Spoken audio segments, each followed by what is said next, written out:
محترم سامعین، اس پیغام کو بالکل بھی اسکپ نہ کیجیے، آخر تک سنیے۔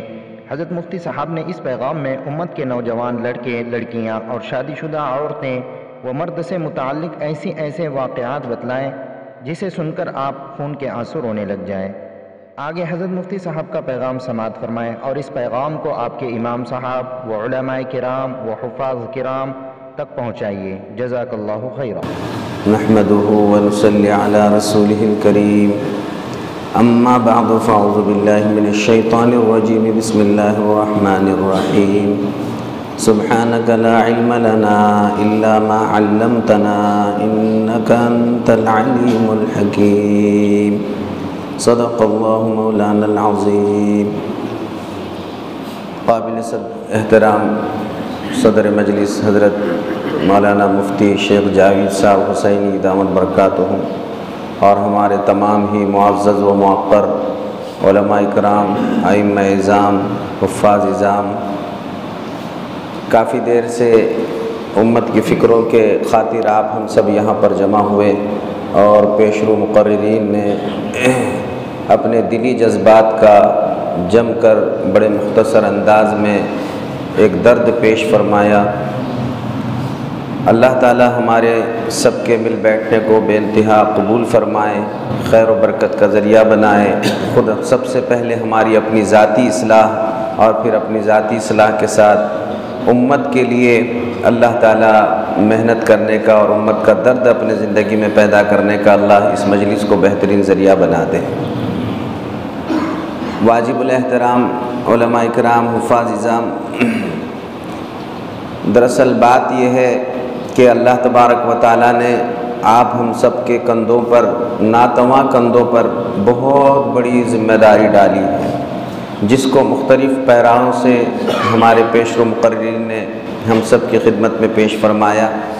اور ہم سب کو بھی قرآن اور حدیث کی روشنی میں اچھی طرح سے اس کا اندازہ ہے کہ ہماری کیا ذمہ داریاں ہیں۔ سب ہی جانتے ہیں ہمیں کس طرح سے کام کرنا چاہیے اور کیا کیا ہماری ذمہ داریاں ہوتی ہے۔ اصل میں غلط فہمی یہاں ہو رہی ہے کہ ہم صرف یہ سمجھتے ہیں کہ فراغت کے بعد یا تو مسجد تلاش کی جائے یا مدرسہ تلاش کیا جائے یا کوئی مکتب تلاش کیا جائے، اور جتنا کام ہمیں وہاں پر مل رہا ہے اسے تو خوب مضبوطی کے ساتھ انجام دیا جائے،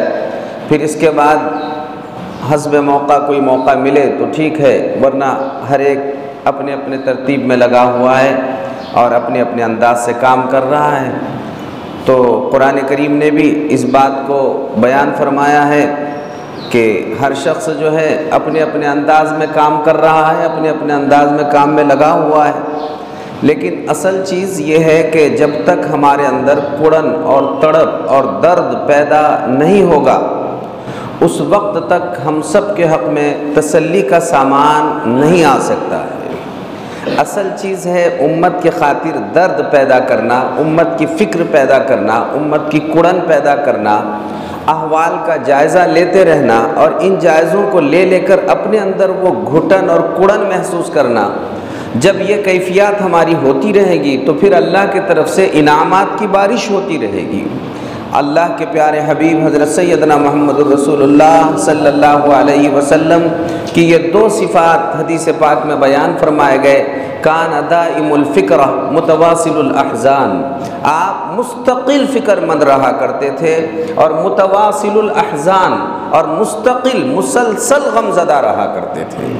ظاہر ہے آپ کو کوئی ایسا صدمہ نہیں پہنچا ہے، وقتی طور پہ کوئی حادثہ ہوا جس کا آپ کو بہت زیادہ غم ہو رہا ہے اور جس کی وجہ سے آپ غم زدہ رہ رہے ہیں، اور کوئی ایسی بات نہیں ہے کہ بہت بڑا بیوی بچوں کا فکر ہے جس کی وجہ سے فکر فرما رہے ہیں۔ اللہ کے رسول صلی اللہ علیہ وسلم وقت واحد میں اللہ نے سب کچھ بنایا، اور آپ اپنے منبر رسول سے امت کے صحابہ میں جو رجال شخصی کا کام اللہ کے رسول صلی اللہ علیہ وسلم نے فرمایا، واقعی بھائیوں اصل بات اس امت کا سب سے بڑا ترہ امتیاز یہ ہے کہ پیارے آقا نے جو رجال سازی کا کام فرمایا ہے وہ پہلوں میں کہیں نظر ہی نہیں آتا ہے۔ پہلے براہ راست رجال ہی اللہ نازل فرماتا تھا، لیکن رجال سازی جو ہوئی ہے وہ محمد الرسول اللہ صلی اللہ علیہ وسلم کے مقدس ہاتھوں پر اور آپ کی مبارک محنتوں پر اور آپ کے مبارک توجہات کا فیض ہے کہ آپ نے براہ راست ایسے رجال تیار فرما دیے۔ چنانچہ آپ کے زمانے میں جتنے صحابہ، جتنے لوگ ایمان میں حضرت ابوبکر صدیق اور حضرت عمر فاروق، حضرت عثمان غنی اور حضرت علی مرتضیٰ رضی اللہ رضوان اللہ تعالی مجمعین کے زمانے میں جتنے لوگ اسلام میں داخل ہوئے، اتنے حضور کے زمانے میں داخل نہیں ہوئے۔ حضور کے زمانے کی ایک تعداد ہے اور جس کو مورخین نے اور سیرت نگاروں نے بیان فرمایا ہے، وہ تو کم و بیش 1,24,000 صحابہ رضوان اللہ تعالی علیہ مجمعین کی ہے، لیکن ہر ایک صحابی ایسا تیار فرمایا، یہ ہے رجال سازی کہ ہر صحابی رسول یہ لاکھوں نہیں کروڑوں پر بھاری ہوا۔ اسی کو اللہ کے رسول صلی اللہ علیہ وسلم نے فرمایا، اصحابی کالنجوم بأیہم اقتدیتم اہتدیتم، میرا صحابی یہ ستارے کے مانند ہے، جس کے بھی پیچھے چلو گے تم راہ راستے پہ پہنچ جاؤ گے، ایک ایک اس قابل بنے۔ یہ قحط الرجال کا دور ہے، یہ دور قحط الرجال کا ہے۔ اب رجال سازی جو ہوا کرتی تھی وہ بہت کم ہو گئی ہے۔ اس وقت جو ہے قحط الرجال چل رہا ہے، ایسی شخصیات کا بہت زیادہ فقدان ہے اور تلاش کرنے سے بھی ایسی شخصیات نظر آنے کے لیے تیار نہیں ہے۔ نتیجہ یہ ہو رہا ہے کہ کل حزب بما لدیہم فریحون، جس کو جتنا ملا بس اسی پر وہ مگن ہے، خوش ہو کے بیٹھا ہوا ہے۔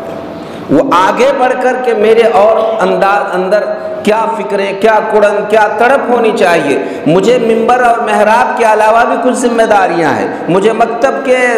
درس کی مسند کے علاوہ بھی کوئی ذمہ داریاں ہیں، مدرسے کی مسند کے علاوہ بھی کوئی ذمہ داریاں ہیں۔ یہ جو ذمہ داریاں سوچنے کا وصف تھا یہ پیدا ہوتا ہے ایک فکروں کے بعد اور کڑن کے بعد اور تڑپ کے بعد۔ تو ظاہر ہے کہ ایسے اشخاص اور ایسی شخصیات جو اس قسم کا کام کیا کرتی تھی، ایک تو وہ بھی کم، یعنی نایاب نہیں تو کم ضرور ہو گئی ہے، جس کا نتیجہ یہ نظر آ رہا ہے کہ ایسی فکروں والا کڑن والا ماحول ہمارے سامنے معلوم نہیں ہو رہا ہے۔ اللہ کے رسول نے 1,24,000 شخصیات تیار فرمانے پر اپنے آپ کو ایسا گھلا ملا دیا کہ اللہ کو آسمان سے یہ قرآن نازل کر کے آپ کو تسلی دلانا پڑی، لعلک باخع نفسک، اللہ کو تسلی دلانا پڑی باضابطہ کہ آپ اتنے گھٹ رہے ہیں، اتنے غمزدہ ہیں، اتنے فکر مند ہیں۔ اللہ کو قرآن اتارنا پڑا اور آپ کو تسلی دینا پڑی، لعلک باخع نفسک۔ چونکہ احساس ذمہ داریاں اگر ہمارے اندر پیدا ہوگی تو پھر ہم کو بھی، اگر بھائیوں اب براہ راست اللہ کے طرف سے اگر تسلی ڈائریکٹ ہم پر نہیں آ سکتی اور یقیناً ابھی نہیں آ سکتی ہے، لیکن اللہ تبارک و تعالی یہ ماحول اب اس وقت جو ہے یہ ملہم من اللہ کے جانب سے دلوں میں باتیں ڈال ڈال کر اللہ رب العالمین تسلیاں اور سکون اور اطمینان اور راحتوں کا معاملہ فرماتا ہے۔ تو ظاہر ہے کہ جتنے کام وجود میں آ رہے ہیں عام طور پر اگر وہ نص صریح سے ثابت اگر نہ بھی ہو تو وہ ملہم من اللہ ضرور ہے۔ تو جتنے کام اس وقت چل رہے ہیں ان میں سے بہت سارے کام یہ ملہم من اللہ ہے، اللہ کے جانب سے الہام کیے ہوئے، اور اللہ تبارک و تعالیٰ نے اسی پر ان کو پھر تسلیاں دی، سکون عطا فرمائے اور یہ اطمینان اور راحتیں عطا فرمائی۔ تو یہ سارے چیزیں اسی کے بعد وجود میں آئی۔ لہٰذا ہمیں چاہیے کہ ہم جہاں پر بھی رہے ہم جو ہے تنہا نہیں ہیں۔ کانا حضرت ابراہیم علیہ السلام کے باب میں اللہ رب العالمین نے فرمایا اور آپ کو مستقل ایک امت قرار دیا، خود تنہا شخصیت ہے، اور ظاہر ہے کہ ہم انہی کے نسلوں میں، انہی کے اولاد میں اور انہی کی امتوں میں سے ہیں۔ ظاہر ہے واسطہ بالواسطہ ہمارا تعلق حضرت سیدنا ابراہیم خلیل اللہ علیہ السلام پر جاتا ہے۔ تو معلوم ہوا کہ اس امت میں بھی اللہ تبارک و تعالیٰ نے اتنی گنجائش پیدا فرمائی ہے کہ یہ خود فرد تنہا کہیں ہوتا ہے، لیکن اکیلا فرد جو ہے ایک امت کے برابر کام کرنے کے لائق اور قابل ہے، اور اس میں اتنی اللہ رب العالمین نے گنجائش پیدا فرمائی ہے۔ تو بات آج کے عنوان میں یہ عرض کرنی ہے کہ اس وقت کی جو بیماریاں پھیلی ہوئی ہیں، ہم نے صرف کرونا وائرس کو بیماری سمجھا اور کرونا وائرس کو بیماری سمجھا ہے تو ایسے ہم اس کے بارے میں متوجہ، متفکر اور ایسے کہ ہم نے اس کو بیماری سمجھا ہے، یہ جبکہ جسمانی بیماری ہے اور یہ وقتی بیماری ہے، تو ہم نے سب نے اس کو بیماری سمجھا ہے، جبکہ اس کے مقابلے میں اس سے کئی درجے بڑھ کر وہ روحانی بیماریاں ہیں جو اس وقت معاشرے میں پھیلی ہوئی ہے، اور وہ ایسی ہے کہ یقیناً متعدی ہوتے چلے جا رہی ہے۔ یہ تو مشکوک بات ہے، بلکہ اس کی بات ہے کہ یہ کرونا وائرس ایک دوسرے کو لگتی ہے یا نہیں لگتی ہے، یہ قطع نظر اس بحث سے، لیکن اس وقت جو روحانی بیماریاں لگی ہوئی ہے یہ تو ایسی متعدی، یقیناً متعدی ہوتی چلی جا رہی ہے۔ تو اصل چیز جس کے بارے میں متفکر ہونا چاہیے وہ یہ ہے، اور ان چیزوں کے بارے میں ہم سب کو مل بیٹھ کر بات کرنے کی ضرورت ہے۔ اللہ نے آپ ہم سب پر ذمہ داری عطا فرمائی ہے، چنانچہ قرآن کریم میں اللہ رب العالمین ارشاد فرماتے ہیں ذمہ داری کن پر اللہ تبارک و تعالیٰ نے سونپی ہے، اس کو اللہ پاک ارشاد فرماتے ہیں لولا ينهاهم الربانيون عن قولهم الاثم واكلهم السحت لبئس ما كانوا يصنعون۔ یہاں پر اللہ نے دو جملے استعمال فرمائے، ایک ربانیین کا اور دوسرا احبار کا۔ احبار اور ربانیین دو جملے اللہ نے ارشاد فرمائے۔ ربانیین سے مراد یہ رب والے، اللہ والے، یہاں مفسرین نے اس کو بیان فرمایا ہے، اس سے مراد مشائخ اہل اللہ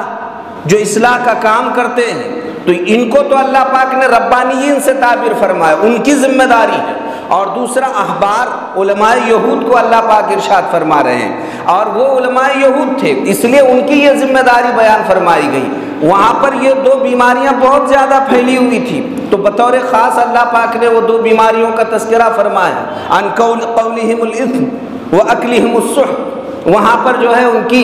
گناہ کی باتیں اور پھر اسی طریقے سے ان کی سود خوری، اللہ نے ان دو چیزوں کا یہاں پر تذکرہ فرمایا۔ لیکن جس بات کی طرف توجہ دلانا ہے وہ یہ ہے لبئس ما کانوا یصنعون، بہت ہی برا ہے وہ جو وہ کر رہے ہیں۔ یہاں کون کر رہے ہیں یہ دھیان دیجئے اس پر، ما کانوا یصنعون، یہاں اللہ قرآن میں ارشاد فرما رہا ہے علماء ربانیین اور اسی طریقے سے وہ مشائخ، ان کی ذمہ داری یہ ہے احبار اور رہبانیین کی کہ جو معاشرے میں غلط کاریاں پھیلی ہوئی ہے وہ اسے دیکھ رہے ہیں کہ وہ ان کے سامنے پنپ رہی ہے، تو اب انہیں سکون سے رہنے کی اجازت نہیں ہے، انہیں اپنی رات اور دن ایک کرنے کی ضرورت ہے کہ ان کے سامنے اگر معاشرے میں غلط کاریاں پھیل رہی ہے تو وہ جو ہو سکتا ہے اس کے لیے تن من دھن کی بازی لگا دیں، اور اگر ایسا نہیں کر رہے ہیں تو وہ اپنے احساس ذمہ داری میں بلکہ اپنی ذمہ داری ادا کرنے میں وہ کمزور پڑ رہے ہیں، ان کا یہ عمل انتہائی برا ہے۔ اور اب یہاں بات سمجھیے، یہاں اللہ پاک نے لبئس ما کانوا یصنعون فرمایا، لبئس ما کانوا یعملون نہیں فرمایا۔ یصنعون میں اور یعملون میں یہ فرق ہے کہ عمل جو ہوتا ہے وہ بلا قصد بھی ہوتا ہے، لیکن صنعت جہاں ہوتی ہے، جیسے صنعت کاری، کوئی چیز آپ بنا رہے ہیں تو وہ بلا قصد بلا ارادے کے نہیں ہوتی ہے، بلکہ وہ جو ہے باقصد یعنی ارادے کے ساتھ ہوتی ہے۔ تو اللہ فرما رہے ہیں یہ سب ان کے سامنے ہو رہا ہے بالقصد، یہ دیکھ کر بھی اپنے آپ کو رک رہے ہیں، تو ان کا یہ عمل انتہائی گھناؤ، انتہائی برا ہے۔ بس کچھ یہی حالات اس وقت کے آپ کے ہمارے سامنے بھی ہیں۔ آپ ہم سب دیکھیں اس وقت پورا ملک ایک طرف پڑا ہوا ہے، اور خصوصاً ہمارے اپنے علاقے میں ہر جگہ اللہ تبارک و تعالیٰ نے ایسا درد رکھنے والے اور کڑن اور فکر رکھنے والے، اللہ نے ایسے لال پیدا فرمائے جو فکر کرتے ہیں، کڑن کرتے ہیں، تڑپتے رہتے ہیں اور سب کو بیداری کی طرف متوجہ کرتے ہیں۔ لہٰذا ایسے ماحول میں یہ اگر غفلت کی نیند اگر یہی سو جائے تو پھر امت کا بیڑا غرق ہونے میں کوئی زیادہ دیر لگنے والی نہیں ہے۔ یہ سب وہ لال ہیرے جواہر ہیں، اور سب میں اللہ نے اتنی طاقت رکھی ہے کہ اگر ہم بیدار ہو جائے اور ہم تیار ہو جائے کہ کیسی ہی کوئی چیز یہاں پر پیش آ جائے ہم بھرپور اس کو کچل کر رکھ دیں گے اور حق کا بول بالا کر کے رکھ دیں گے۔ اگر یہ مجمع عزم و ارادہ کر لے تو انشاءاللہ کوئی برائی آپ کے صرف محلے نہیں علاقے بلکہ آپ کے پورے ماحول میں کبھی پنپ ہی نہیں سکے گی انشاءاللہ۔ آپ کے آواز میں اللہ نے وہ طاقت اور وہ تاثیر پیدا فرمائی ہے کہ آپ کے زبان سے نکلے ہوئے بول بھی اللہ اٹھا لیتا ہے، آپ کے درد کو اللہ تبارک و تعالیٰ سن لیتا ہے، اور آپ کی فکروں کے برکتوں سے اللہ تبارک و تعالیٰ وہ اصلاح کے کام فرماتا ہے جس کا ہم اندازہ نہیں لگا سکتے ہیں۔ اس وقت ماحول اور معاشرے میں بھائیوں مختلف بیماریاں پھیلی ہوئی ہے، جن میں سے بطور خاص آپ دیکھیے بے حیائی عام درجے کی ہو گئی ہے، اور بے حیائی کے ایسے واقعات ہمارے دوسرے جگہ کے چھوڑ دیجئے، یہاں پر اکابر علماء کی خدمت میں کئی لوگوں نے کئی مرتبہ اس قسم کے، بلکہ آپ کو خود سب معلوم ہے بہت سارے علاقوں میں کی یہ خبریں ہیں کہ کئی محلوں میں یہ باتیں چل رہی ہے کہ کئی عورتیں ایسی ہیں کہ اب وہ چھوڑ دیجئے کہ وہ 15 سال اور 18 سال کی ہے اور وہ غیر فلاں ہے، 4 اور 5 بچوں کی مائیں یہ جو ہے نامحرموں اور اجنبیات کے ساتھ متعلق ہو کر اپنے شوہر کے بجائے نامحرموں سے وہ حاملہ ہو رہی ہیں۔ 4 5 بچوں کی مائیں، یہ جملے پر دھیان دیجئے، یہ صرف بدکاری میں مبتلا نہیں ہو رہی ہے بلکہ حاملہ ہو رہی ہے، اور ایسے بچوں کی مکمل نسبت وہ اپنے شوہر کی طرف کر رہی ہے، قطع نظر اس سے کہ شریعت نے اسے کیا حکم دیا ہے، وہ اپنی جگہ پر ضابطہ ہے، لیکن اس وقت کے ایسے حالات ہیں کہ خود ان کے شوہر یہ شکایات پیش کر رہے ہیں۔ یہ باہر کی بات نہیں، ہمارے اپنے علاقوں میں ہو رہا ہے، اس قسم کی غلط کاریاں ہو رہی ہیں۔ کتنی بچیاں ایسی ہیں، ابھی وہ نوجوان 9 عمر کی بچیاں ہیں، بڑی کم عمر کی بچیاں ہیں، لیکن ابھی سے ان کی دوستیاں اور ان کے تعلقات قائم ہو چکے، اور آپ حیرت کریں گے شادی کے بعد جو بولتے ہیں کہ ہفتہ 10 دن رہ کر وہ اپنے شوہر کے یہاں آتی ہے، تو اپنے ماں باپ کو ملنے کے لیے جن خوشیوں میں انہیں آنا چاہیے وہ اپنے ماں باپ کو ایسے غم دے کر جا رہی ہے کہ تم نے جہاں نکاح کیا ہے یہ ہمارے مرضی کے خلاف کیا گیا ہے، ہم ان کے یہاں زیادہ دن نبھنے کے لیے تیار نہیں ہیں۔ ایسے کئی واقعات اپنے شہر میں ہوئے، ہو گئے اور ہو رہے ہیں۔ ہمیں معلوم ہونا چاہیے کہ یہ بے حیائیاں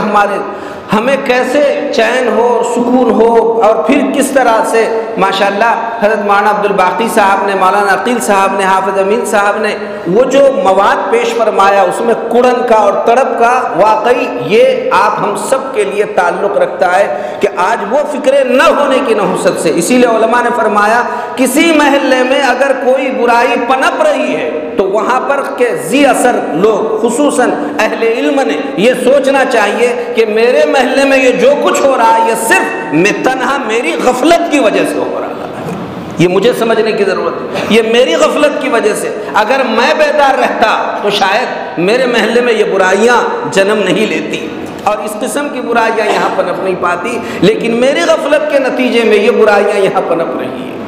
یہی بے حیائی کیا کم تھی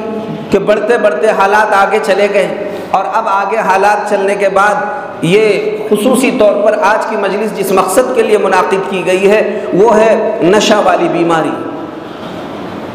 نشہ کے بارے میں کبھی سوچا نہیں گیا تھا کہ ایسا بھی معاملہ کیا جا سکتا ہے، اور اس قسم کے گھناؤنی حرکتیں نشے کے بارے میں بھی ہو سکتے ہیں، لیکن آپ حیرت کریں نشہ ایسا عام ہوا ہے کہ بڑے تو بڑے، جوان تو جوان، چھوٹے چھوٹے بچے بھی نشہ کی لت میں برباد ہوتے ہوئے دیکھے جا رہے ہیں۔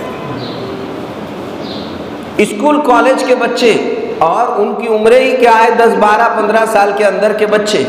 اور ان کے پاس سنا ہے کہ اب ایسی ایسی شکلیں آئی ہیں، یہاں شہر میں کچھ مخصوص دکانیں ایسی ہیں وہاں خاص طور پر کوئی ایسا قلم حقہ مل رہا ہے، یہ حقہ جو ہے سننے میں آیا ہے 500 روپے اس کی قیمت ہے، کہیں یہ مل رہا ہے، اور وہ اس میں آگے کی طرف تو ریفل ہوتی ہے جس سے وہ لکھ سکے، اور پیچھے کی طرف نشہ کا سامان ہوتا ہے۔ اور اسکول اور کالج کے زمانے میں یہ براہ راست ایسے لوگوں نے جنہوں نے باضابطہ دیکھ کر ان کو پکڑا ہے، انہوں نے یہ بات بتایا کہ ادھر استاد انہیں پڑھا رہا ہے اور پیچھے وہ جیسے منہ میں تھوڑی دیر قلم پکڑنے کے بہانے کہ گویا بہت تھک گئے ہیں لکھتے لکھتے، اتنے دیر میں وہ اپنا لطف اٹھا رہے ہیں۔ اور لڑکے تو لڑکے ایسا لڑکیاں کر رہی ہیں، اور یہ ہمارے شہر بیڑ میں ہو رہا ہے۔ اپنے شہر بیڑ میں۔ اس کے علاوہ نوجوانوں نے تو انتہا کر دی، نوجوانوں کے احوال یہاں تک آئے ہیں۔ اصل میں بات یہ بنی کہ اسی وجہ سے اس قسم کے کچھ لوگ، یہ باضابطہ شہر میں اس قسم کی برائیاں پھیلی، اور حضرت مفتی صاحب، مفتی جاوید صاحب دامت برکاتہم، اور خود اپنے شہر کے ایسے چنندہ اشخاص کی خدمت میں، اکابر علماء کی خدمت میں وہ لوگ پہنچے، اور انہوں نے جب اپنی رودادیں سنائی کہ کیا ہو رہا ہے، آپ حیرت سے دوستو اپنی انگلیاں دانت میں پکڑنے پہ مجبور ہوں گے۔ ہو یہ رہا ہے کہ ان کے شوہر جو ہے، نوجوان بچیاں شادیاں ہو کر آئی ہے، اور اس کو یہ گندی لت لگی ہوئی ہے رات کے 12 اور 1 بجے تک۔ پہلے تو ایسا ہوتا تھا کہ کہاں گئے ہیں تو وہ کسی مجمع میں بیٹھ کر کوئی برائی کا ارتکاب کر رہے ہیں، پہلے ایسا ہوتا تھا۔ اب اسے جتنا جہاں تنہائی کا موقع مل رہا ہے اتنا زیادہ حرام کاری سے یہ لطف لے رہا ہے۔ اور بات یہاں تک بن رہی ہے کہ اگر آپ ان کے بنین اور کرتے نکال کر دیکھیں تو ان کے سینوں پہ آپ کو زخم نظر آئیں گے، ان کے ہاتھوں پر یہاں پر آپ کو زخم نظر آئیں گے، اور وہ نشہ بھلے تو شراب نہیں پی رہے ہیں، بلکہ وہ جو لطف اٹھا رہے ہیں ایسی چیزوں سے، کوئی دوائیاں میڈیکلوں سے حاصل کر اور انجیکشن کا تو ایسا سنا رواج عام ہو گیا ہے۔ حضرت مفتی سلمان صاحب منصور پوری دامت برکاتہم، ان کی ایک بہت جامع قرآنی نصیحتیں یا بیانات بول کے حضرت کی ایک کتاب ہے، اس میں حضرت نے یہ بات لکھی ہے۔ حضرت نے فرمایا کہ میں ایک علاقے میں گیا تو مجھے وہاں یہ بتایا گیا کہ نشہ، جب یہ گولیاں کھا کر انجیکشن لے کر نشہ کی ان کو عادتیں بنی، اب یہ نشہ بڑھ کیوں نہیں رہا اس سے اوپر کی حد میں؟ تو اس مقصد کے تکمیل کے لیے زندے سانپ اور بچھو کھا کر وہ اپنا نشہ بڑھا رہے ہیں۔ حضرت نے لکھا ہے کتاب میں، زندے سانپ اور بچھو کھا کر اپنے نشے میں مزید اضافہ کر لے رہے ہیں۔ اپنے یہاں کی جو بات میں آپ کو سنا رہا تھا، کئی عورتیں ایسی ہیں وہ محض اس کے گھر میں سب ہیں، بڑا کروڑ پتی مکان، گھر والا اس کا شوہر، جہاں وہ گئی ہے، ساس سسرے، محل جیسا گھر ہے، لیکن سب سے بڑی بات یہ ہے کہ جس مقصد کے لیے گئی ہے وہی پورا نہیں ہو رہا ہے، تو نوجوان بچیاں محض اس وجہ سے خلا کے لیے، طلاق کے لیے نہیں، ہم خود اسے چھوڑنے کے لیے تیار ہے، اس کے چھوڑنے کی ضرورت نہیں ہے، لیکن ہمارے لیے راستہ بتا دیا جائے، محض اس وجہ سے کہ یہ رات نشہ کر آتا ہے، نہ تو یہ ہمارے حقوق ادا کرنے کے قابل ہے، نہ ہمیں رکھنے کے قابل ہے، استعمال کرنے کے قابل ہے۔ یہ بات جہاں اور جگہ ہو رہی ہے، ہمارا بڑا یہ شہر جو ہے متدین شہر، دیندار شہر کہلاتا ہے، یہاں بہت زیادہ احوال اچھے سمجھے جاتے ہیں، اس شہر کے یہ حالات ہیں، آپ اندازہ لگا سکتے دیگر جگہوں کا کیا حال ہو رہا ہوگا۔ اور اس میں سب سے بڑی بات یہ ہے کہ بھائیوں، یہ ہماری اپنی غفلت کہیے، سستی کہیے، کہ جیسے توجہ دلانے کی کوشش اور فکر ہمیں کرنا چاہیے، شاید ہم اس سلسلے میں کم پڑ رہے ہیں۔ اور یہ بات فرض کفایہ کی ہے کہ جہاں جو بیماری اٹھے، ظاہر ہے حکومت کی ذمہ داری ہے کہ جہاں جو بیماری اٹھے اس کے علاج کا انتظام حکومت کی اولین ذمہ داری میں داخل ہے۔ اس سے پہلے چھوٹی موٹی بیماریاں اگر کچھ ہے وقتی طور پر ان کو وہ دوسرے طرف رکھے گی، لیکن اولین ذمہ داری ہے کہ وقت کا جو اہم تقاضا ہے، جیسے کورونا وائرس، اب اس کے مقابلے میں کتنی بیماریاں آ رہی ہیں، انہوں نے کسی کی طرف توجہ نہیں دیا۔ پہلے یہ بیماری کا خاتمہ کس طرح کیا جائے، تو پھیلی ہوئی معاشرے میں بڑی بیماری، اٹھی ہوئی بڑی بیماری معاشرے میں، سب کو اس کے طرف متوجہ کیا۔ یہی طریقہ، اصل میں یہ طریقہ ہمارا اور قرآن کریم کا ہے کہ جہاں کوئی ایسی چیز پہلے اٹھتی ہے پوری توجہ کا مرکز اسی کو بنایا جاتا ہے۔ اس لیے علماء بیڑ نے ایک مرتبہ نے حضرت مفتی صاحب کی خدمت میں جب یہ بات پہنچی تو انہوں نے پہلے ہی مرحلے میں یہ بات طے کرا دی کہ ہم کو پورے علماء بیڑ کے ساتھ مل بیٹھ کر اس سلسلے میں مشورہ کرنا ہے۔ چنانچہ یہ تقریباً تیسری یا ہماری چوتھی نشست ہے،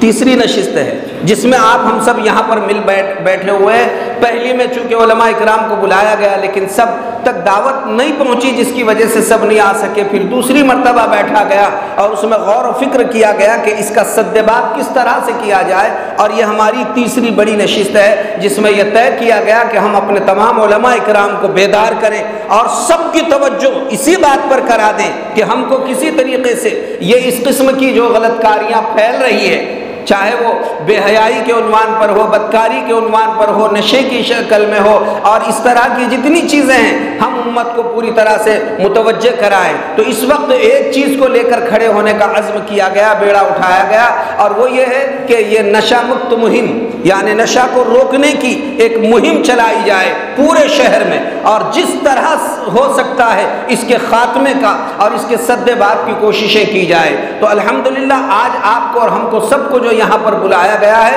وہ دراصل اسی عظیم اور اہم مقصد کے خاطر بلایا گیا ہے کہ ہم جو ہے اس عظیم مقصد میں یہاں پر جمع ہو، یہاں پر جڑے اور ان فکروں کو اپنے اندر تقسیم کر کے لے لے کہ واقعی یہ میری اپنی ذمہ داری ہے۔ اور ایک بات خاص طور پر سنیے، اللہ تبارک و تعالیٰ نے قرآن کریم میں ارشاد فرمایا، کنتم خیر امۃ اخرجت للناس تأمرون بالمعروف وتنہون عن المنکر، تم بہترین امت ہو، لوگوں کے نفع کا کام کرنے والی ہو اور نفع پہنچانے کے لیے تمہیں بنایا گیا ہے، لیکن ساتھ میں اس میں شرط لگائی گئی کہ تمہارے اندر یہ دو صفات ہے، تأمرون بالمعروف وتنہون عن المنکر، تم جو ہے تو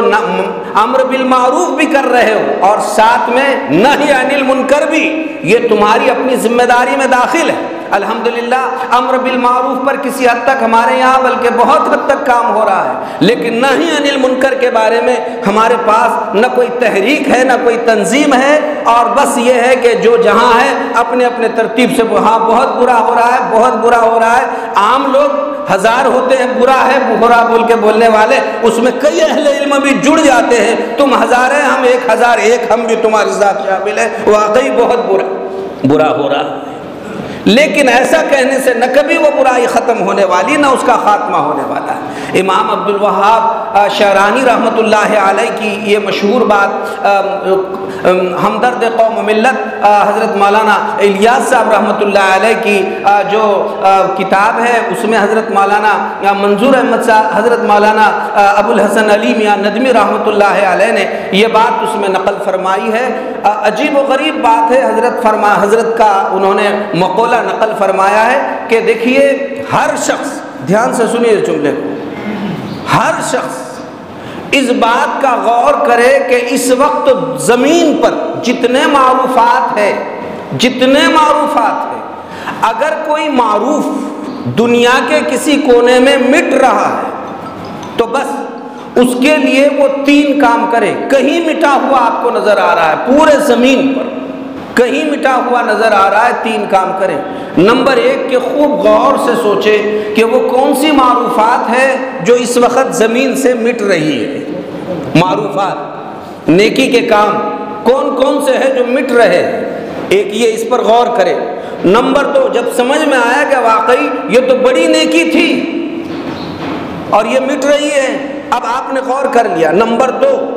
اس کے لیے تضرع کے ساتھ، یہ شرط لگائی اس میں، تضرع کے ساتھ، گڑ گڑاہٹ کے ساتھ وہ اللہ کی طرف متوجہ رات کے تنہائیوں میں ہو اور اللہ سے کہے کہ اللہ یہ نیکیاں آپ نے اتاری تھی اور اللہ وہ زمین سے مٹ رہی ہے، اور اللہ میں نے غور و فکر کرنے کے بعد اندازہ ہوا کہ اللہ یہ زمین سے مٹ رہی ہے، اگر یہ مٹتی رہی تو ہم بہت بڑی خیر سے محروم ہو جائیں گے، اللہ دوبارہ اس کو زندہ کرنے کے فیصلے فرما دیجئے۔ یہ 2 باتیں ہوئی، تنہائی میں گڑ گڑانا، تضرع کے ساتھ اللہ سے مانگنا، اور تیسری بات آپ اپنی قلبی قوت کے ساتھ، اپنی پوری ہمت کے ساتھ جتنا آپ کے بس میں ہے اس معروف کو زندہ کرنے کی کوشش کرنا۔ ایک یہ 3 باتیں اس معاملے میں،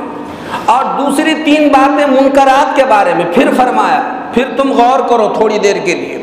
کہ ایسی کون سی منکرات ہیں جو زمین پہ پھیلی ہوئی ہے، خوب غور کرو۔ مثال کے طور پر ابھی آپ تھوڑی دیر کے لیے سوچیں کہ اس وقت نشہ ہمارے پورے علاقے میں تھوڑی دیر سمجھیے پھیلا ہوا ہے، اور بہت غارت گریاں اس کی وجہ سے ہو رہی ہیں۔ تو آپ پوری طرح اس پر غور و فکر کریں کہ منشیات اور یہ نشہ کی چیزیں ہمارے زمین پر پھیلی ہوئی ہیں۔ اب پھیلی ہوئی ہے بول کے 1000 ہے تو 1001 مت بنیے، بلکہ جب منکر معلوم ہو گیا کہ ایسا ہو رہا ہے تو رات کی تنہائی میں پورے تضرع کے ساتھ، گر گڑاہٹ کے ساتھ اپنے ہاتھ کو اٹھا کر کہیے اللہ آپ نے تو قرآن میں انما الخمر والمیسر والانصاب رجس من عمل الشیطان فرمایا ہے اور فاجتنبوہ فرمایا ہے، اور اس سے کو مطلق حرام اور ناپاک قرار دیا ہے، اور اللہ یہ منکر زمین پر زندہ ہو رہا ہے۔ اللہ آپ اپنے فضل سے جس طرح آپ نے اس کو حرام فرمایا، اللہ اس کے خاتمہ کرنے کے بھی فیصلے فرما دیجیے۔ یہ گڑ گڑا کر آپ دعا کیجئے، میرے معاشرے میں یہ نشہ بہت پھیلا ہوا ہے، اللہ اس کا خاتمہ فرما دیجئے۔ یہ 2 کام ہمارے ہوئے۔ تیسری بات، تھوڑا سا اس کے لیے کھڑے ہو جائیں اور پھر یہ طے کر لیں، یعنی اپنی قلبی قوت کے ساتھ، ہمت کے ساتھ، کہ کہاں کہاں یہ منکر ہو رہا ہے اور میں جا کر اس کا سد باب کس طرح کر سکتا ہوں۔ مثال کے طور پر اب اگر ہمارے محلے میں کہیں شراب کا اڈا ہے، نشے کی نوجوانوں کی ٹیم بیٹھی ہوئی ہے، اگر ہمارے اندر طاقت ہے تو ٹیم میں گھس جائے، اگر اتنی طاقت نہیں ہے تنہا اس کے گھر میں گھس جائے، اگر اتنی طاقت نہیں ہے تو پھر ہم مسجد میں عمومی بیان کر دیں، اور جس طرح ہو سکتا ہے ذہن سازی کی اس کی فکریں کریں۔ یہ ہم نے اپنی قوت بھر کام کر لیا۔ تو حضرت نے لکھا ہے کہ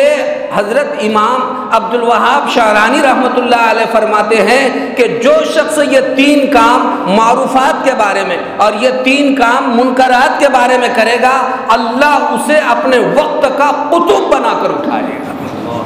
قطب بنائے گا، اور قطب کے درجے پہنچا کر اللہ اسے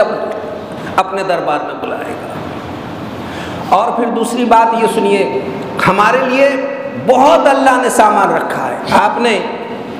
قرآن کریم میں سورہ نمل میں یہ بات پڑھی ہے، فکریں آئے ہمارے اندر تو اس کی فکروں کے خاطر ہمارے اندر کوششیں کیسی ہونی چاہیے۔ اللہ تعالیٰ قرآن کریم میں ارشاد فرماتے ہیں کہ چوٹیوں کا ایک جہاں پر چوٹیاں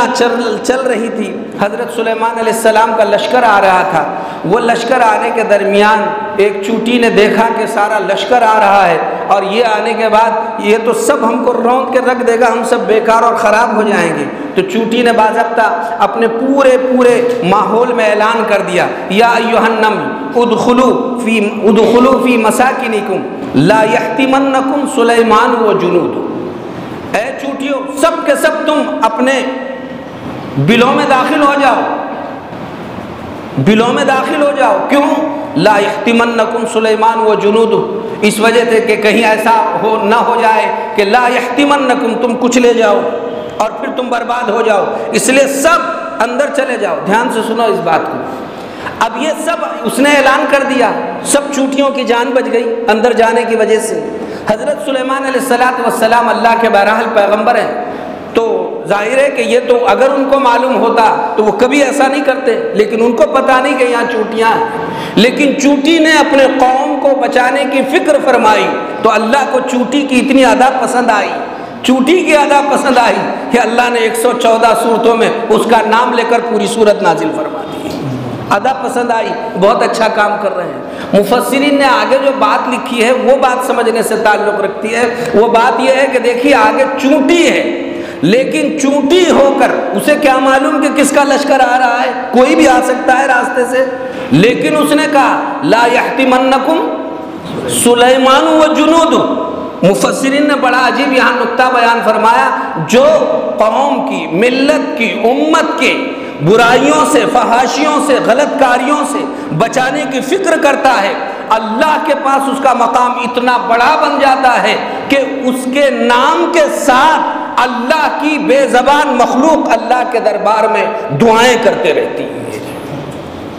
اور اس کی دلیل کیا ہے؟ تو دلیل میں پیش فرمایا کہ دیکھیے چوٹی کو کیا معلوم کہ کون آ رہا ہے، لیکن چوٹی نے کیا کہا؟ لا یحطمنکم سلیمان علیہ السلام کہیں کچل، ان کا لشکر تمہیں کچل نہ ڈالے۔ اس کے بالمقابلے میں دوسری بات سنیے، ہدہد بھی گیا تھا۔ ہدہد نے ایک جگہ جا کر بات یہ کی کہ ہدہد نہیں تھا ان کے مجلس میں، تو پوچھا کہاں گیا؟ وہ چلا گیا تھا، پھر آیا اور کیا کہا اس نے کہ بھئی انی وجدت امرأۃ